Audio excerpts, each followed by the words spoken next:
Përshëndetje miq të nderuar, mirë se erdhët edhe një herë në kanalin tim. Sot kam vendosur që ta ndaj me juve një video. Është video rreth pastrimit të pirdeve. Ju lutem të qëndroni me mua deri në fund.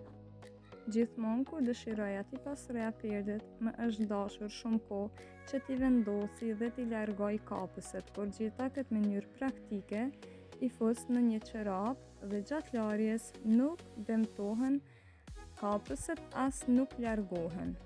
Nëse keni pirde me zbukurime kështu me gur si që kam unë, para se t'i fusni në maqinë, palosini mirë dhe futni në një çarshaf dhe më pas i vendosni në maqinë për t'i larë. Në atë mënyrë do të ndrohen gurzit e vendosur në pirde dhe çdo zbukurim që i ka pirdja. Në atë mënyrë nuk do të dëmtohen pirdet.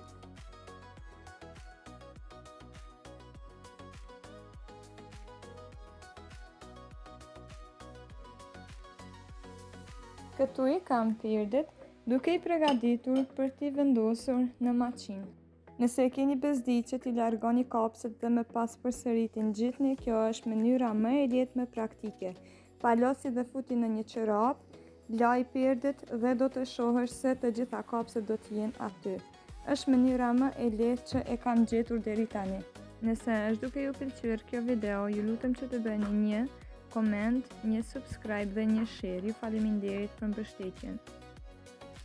Tani do të filloj që t'i vendosim edhe pak detergjent në të dyja anët dhe përbërësi kryesor është pluhuri për pjekje që do t'i pastroj edhe më mirë këto pirde.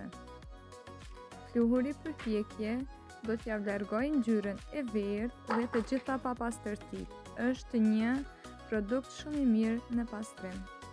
Pirdet do t'i aktivizojmë në numër 40 në programin e pambukut, në një temperaturë shumë të ulët. Nuk guxojmë që t'i pastrojmë në temperaturë të lartë, sepse mund të dëmtohen dhe të rrudhen.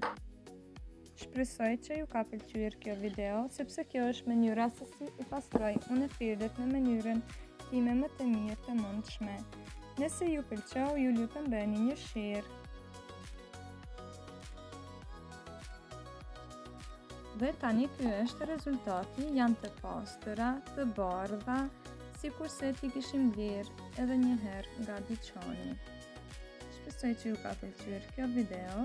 Deri në një video tjetër ju përshëndes.